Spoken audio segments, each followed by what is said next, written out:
आणि त्याच्यातून माझ्या काळ्या आईलाही पाणी मिळावं, शेतकऱ्यांच्याही चेहऱ्यावर एक समाधान त्या ठिकाणी पाहायला मिळावं। बरेच वर्ष चाललेले काम, वेगवेगळ्या प्रकारच्या अनेक अडचणी त्याच्यामध्ये आल्या, फॉरेस्टची अडचण आली, इतर वेगवेगळ्या समस्या आल्या, मोठ्या प्रमाणावर जमीन शेतकऱ्यांची पाण्याखाली जाते, ती जमीन घ्यावी लागते, त्याला मोबदला द्यायचा काम करावं लागतंय। या सगळ्या गोष्टी होत असताना आता त्यांनी सांगितलं, अनिल भाईदास पाटलांनी, तसं 4,900 कोटी रुपयाची सुधारित प्रशासकीय मान्यता, त्याला सुप्रमा म्हणतात। सुप्रमा आपल्या राज्याचे मुख्यमंत्री एकनाथराव शिंदे, उपमुख्यमंत्री देवेंद्र फडणवीस आणि आम्ही मंत्रिमंडळातील बाकी सगळ्या सहकाऱ्यांनी त्यामध्ये पाठपुरावा केला आणि ती सुप्रमा मिळवून दिलेली आहे। त्याच्यामुळे बऱ्याच अंशी प्रश्न सुटलेले आहेत। आता 5 सरकारी खर्चाच्या उपसा सिंचन योजना आणि 2 पूर्वीच्या सहकारी, परंतु त्या आपण कन्वर्ट करतोय सरकारच्या म्हणून अशा 5 आणि 2 7 ह्या उपसा सिंचन योजना ह्याचंही काम सुरू करायला पाहिजे। काही बाबतीमध्ये केंद्राची पण मदत लागणार आहे। कॉन्ट्रॅक्टर ते म्हणतात की मला वेळोवेळी माझी बिलं दिली तर मी काम गतीनं करू शकेन। आता आम्ही पाहणी करत असताना माझा गेले 32 वर्ष 33 वर्ष राजकीय जीवनामध्ये काम करताना अनेक डिपार्टमेंट मला सांभाळण्याची संधी महाराष्ट्रातल्या जनतेच्या मुळे मिळाली आणि त्याच्यातून इथं आता जर आपल्याला पुढे काम न्यायचंय ते जून 2025 पर्यंत आपली सगळ्यांची साथ आणि आमचा सगळ्यांचा पाठपुरावा, अनिल भाईदास, गुलाबराव पाटील यांच्या दोघांच्या तर मतदारसंघामध्ये डायरेक्ट त्याचा उपयोग तिथल्या शेतकरी बांधवांना माझ्या जळगाव जिल्ह्यामध्ये होतोय, तसाच पलीकडच्या बाजूला धुळे जिल्ह्यातल्या पण शेतकऱ्यांना होणार आहे। आणि हा सगळा बघता आपल्याला 2025 पर्यंत पाणी त्या ठिकाणी आपण अडवणार आहोत, अशा प्रकारचं नियोजन आहे। आणि त्याकरता मी अर्थमंत्री म्हणून माझ्या सहकाऱ्यांच्या साक्षीनं तुम्हाला सांगतो की निधी कमी पडून दिला जाणार नाही। त्याकरता केंद्राची पण मदत, देशाचे पंतप्रधान नरेंद्र मोदी साहेबांच्या नेतृत्वाखाली हे देशाचं सरकार अतिशय मजबूतीनं पुढे चाललेलं आहे। कालच अर्थसंकल्प सादर केला। सर्वसामान्य माणूस तुमच्या माझ्या देशातला डोळ्यासमोर ठेवून प्रत्येकाला हे सरकार आपल्या करता काम करतंय अशा प्रकारची भावना ही कृतीतनं दाखवता आली पाहिजे। 80 कोटी देशातल्या जनतेला मोफत अन्नधान्य देण्याचा निर्णय त्याच्यामध्ये कालच्या अर्थसंकल्पामध्ये घेण्यात आलेला आहे। असे कितीतरी महत्वाचे निर्णय माझ्या शेतकऱ्यांच्या करता, माझ्या दूध उत्पादक दुधाच्या व्यवसायाच्या करता, वेगवेगळे व्यवसाय जे माझ्या शेतकऱ्यांचे असतात त्या सगळ्या शेतीच्या व्यवसायाच्या करता करण्यात आलेले। त्याचबरोबर इतर पण बाबतीमध्ये ज्यांना शेतीवाडी नाहीये अशांच्या पण हाताला काम मिळण्याच्या करता मोठ्या प्रमाणावर गुंतवणूक ही आपल्या महाराष्ट्रात आणि भारत देशामध्ये आली पाहिजे, अशाही प्रकारचा एकंदरीत एक नियोजन या कालच्या अर्थसंकल्पाच्या निमित्ताने त्या ठिकाणी केलेलं आहे। पाठीमागच्या काळामध्ये निवडणुका येत असतात, जात असतात, आम्ही काही भूमिका घेतली, कारण आज तरी माझ्यासारख्या कार्यकर्त्यांनी 32-35 वर्षात अनेक पंतप्रधान पाहिले। आज मी 9, 9.5, पावणे 10 वर्ष देशाचे पंतप्रधान नरेंद्र मोदी साहेबांचं पण काम बघतोय। एक विजन असणारं व्यक्तिमत्व, गुजरातचा कसा काळा पालट केला, आपल्या जवळच पूर्ण नंदुरबारला लागून गुजरात आहे, त्या आपल्या इथले काही प्रश्न आहेत ते मध्य प्रदेश, गुजरात आणि महाराष्ट्र या 3 राज्याशी संबंधित पाडळसेचे काही प्रश्न आहेत। पण सुदैवाने तिन्ही राज्यामध्ये नरेंद्र मोदी साहेबांचं नेतृत्व मान्य असणारी सरकार आहे। गुजरातमध्ये पण आहे, मध्य प्रदेशमध्ये तर अलीकडेच आलेलं आहे आणि एकनाथराव शिंदे आणि आम्ही सगळेजण देखील त्याच पद्धतीनं काम करतोय।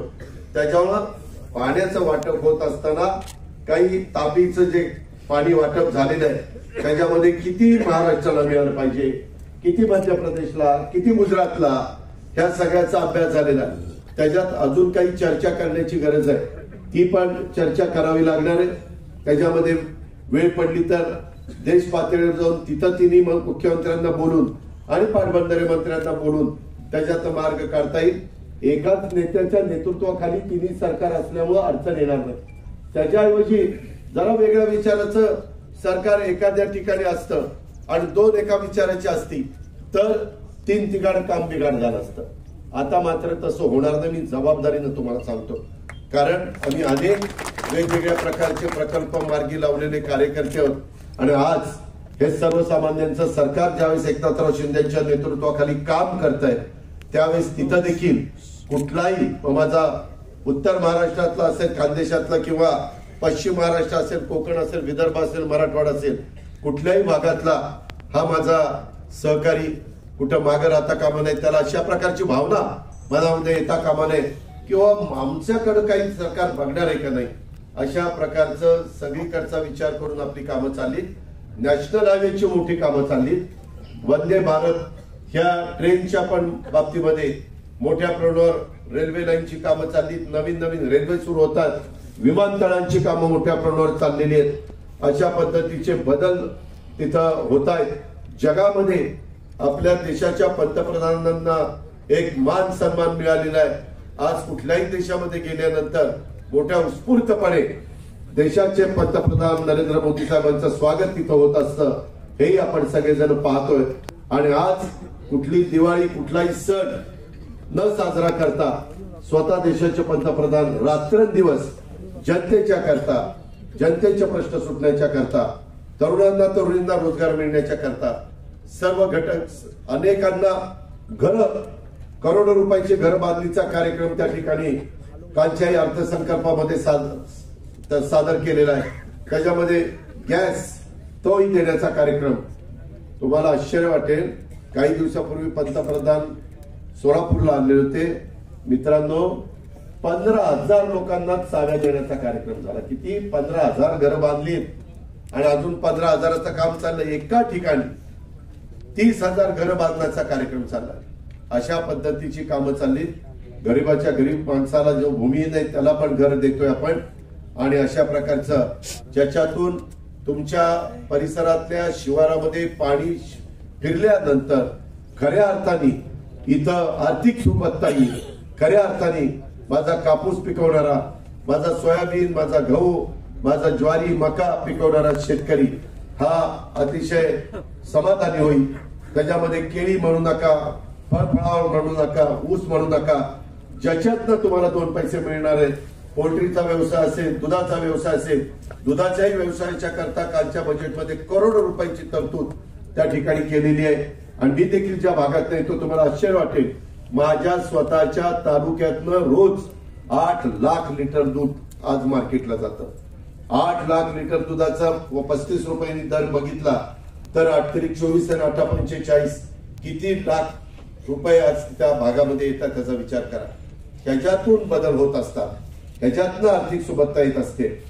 तुम्ही पण पाठीमागच्या काळामध्ये आम्ही तुम्हाला आव्हान केल्यानंतर या भागातल्या सहकारी मित्रांनी तुम्हाला मी सांगितलं होतं, अंमळनेरला अनिल भाईदास पाटलांना उमेदवारी दिल्यानंतर त्याच्या आधी 10 वर्षापूर्वी तुम्ही कृषीभूषण साहेबराव पाटलांना निवडून दिलं. मध्ये 5 वर्ष वेगळ्या विचाराचं आमदाराला निवडून दिलं. परंतु तुम्ही आमदारांना निवडून द्या. मित्रांनो, तुम्ही आमदारांना निवडून दिलं, अनिल भाईदास पाटील तुमचे आमदार झाले. त्या आमदाराला मंत्री करण्याचं काम आम्ही लोकांनी केलं.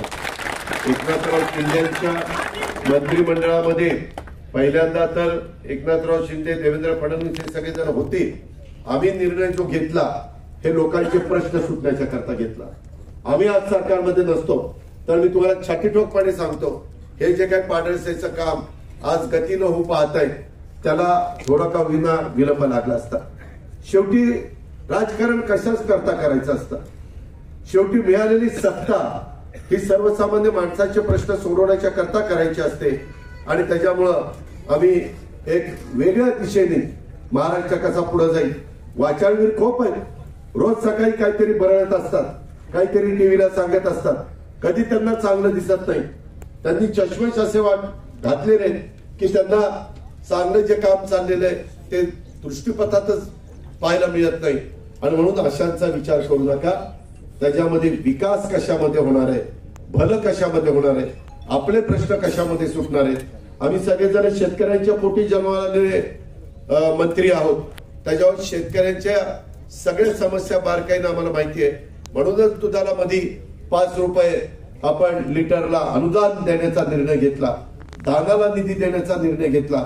अनेक प्रकारचे नैसर्गिक संकट आल्यानंतर गुलाबराव, अनिल भाईदास सगळेजण आम्हाला मागणी करत असतात, इथं निधी दिला पाहिजे, इथं प्रश्न सोडवले पाहिजे, एनडीआरएफचा पैसा आणला पाहिजे, एसडीआरएफचा पैसा आणला पाहिजे.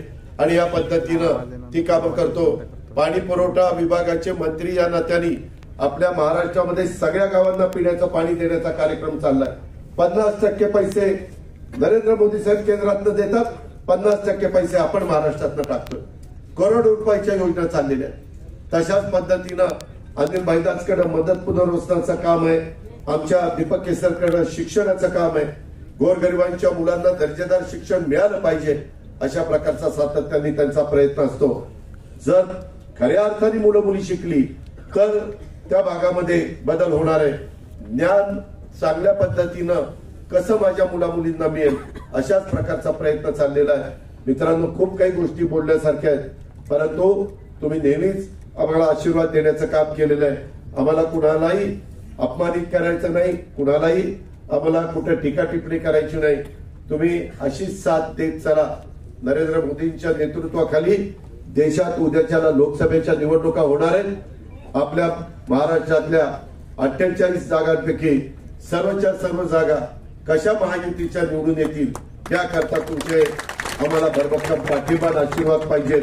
ते झाल्यानंतर पुढे सप्टेंबरला विधानसभेच्या निवडणुका येतील, त्यावेळेस महायुतीचे उमेदवार निवडून देण्याच्या करता आपण सगळ्यांनी सहकार्य करा. तुमची विकासाची कामं पूर्ण करण्याच्या करता आम्ही कटिबद्ध आहोत अशा प्रकारचा शब्द तुम्हाला देतो आणि आपल्या सगळ्यांची रजा घेतो. जय हिंद, जय महाराष्ट्र.